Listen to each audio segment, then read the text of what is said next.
আরজি করের ঘটনা নিয়ে বিরোধীদের চামড়া তুলে নেওয়ার নিদান, আবার বিতর্কিত বক্তব্য।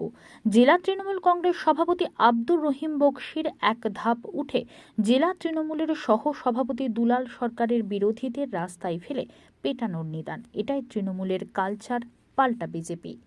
আরজি করের ঘটনা নিয়ে বিরোধীরা চক্রান্ত করছে, এর প্রতিবাদী মালদা শহরের রাজ হোটেল মোড়ে তৃণমূলের পক্ষ থেকে প্রতিবাদ সভা ডাকা হয়।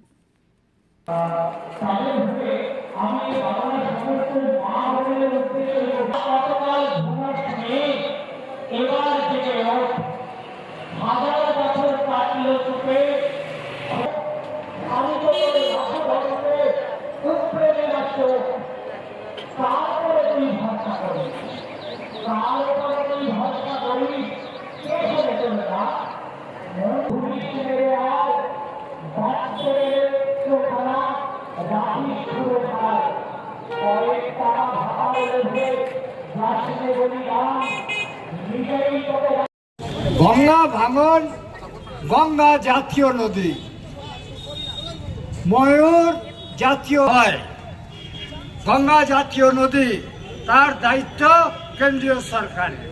গঙ্গার উৎপত্তি উত্তরাখণ্ড, ঝাড়খণ্ড দিয়ে সকরিগলি দিয়ে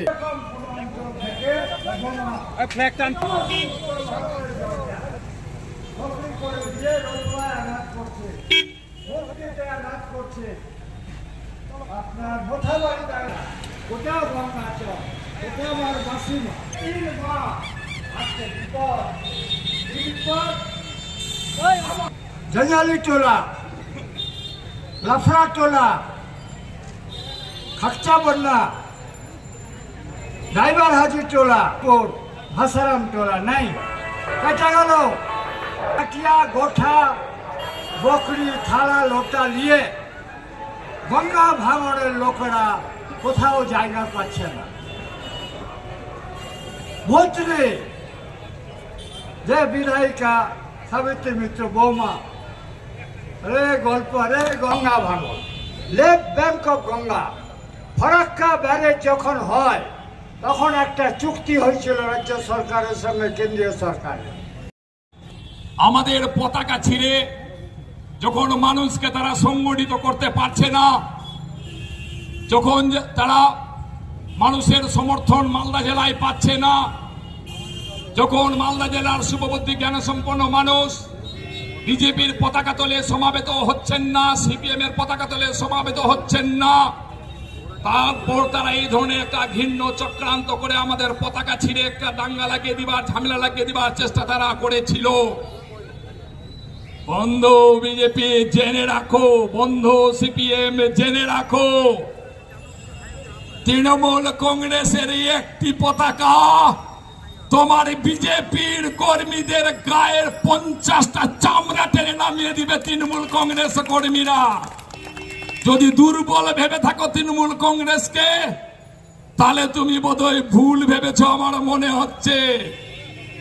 আমরা আরজি করে কাণ্ডের সমস্ত আন্দোলনকে সম্পূর্ণরূপে সমর্থন করছি, মাইকে দাঁড়িয়ে বলছি, কিন্তু বিজেপির ঘৃণ্য চক্রান্ত, নোংরামি, দাঙ্গা লাগিয়ে দেবার রাজনীতি, সিপিএম এর সাথে হাত মিলিয়ে গোপনতার মধ্য দিয়ে আরজি কর কাণ্ডকে তার রাজনীতির একটা মুনাফার জিনিস বানিয়ে নিয়ে যে আন্দোলন করার চেষ্টা করছে, মানুষের মধ্যে একটা বিভেদ সৃষ্টি করে দিয়ে ভাই ভাইয়ের মধ্যে হানাহানির যে তাদের নীতি, সেই নীতিকে মালদায় নিয়ে আসার চেষ্টা করছে, তার বিরুদ্ধে আগামী দিনে তৃণমূল কংগ্রেস আরো বেশি করে জোরদার লড়াই করবে। বন্ধু বিজেপি এবং বন্ধু সিপিএম জেনে রাখো, শাস্তি দিতেই হবে সিবিআই কে, আর যত দেরি হবে তত দেরির দায়িত্বভার বিজেপিকে নিতে হবে।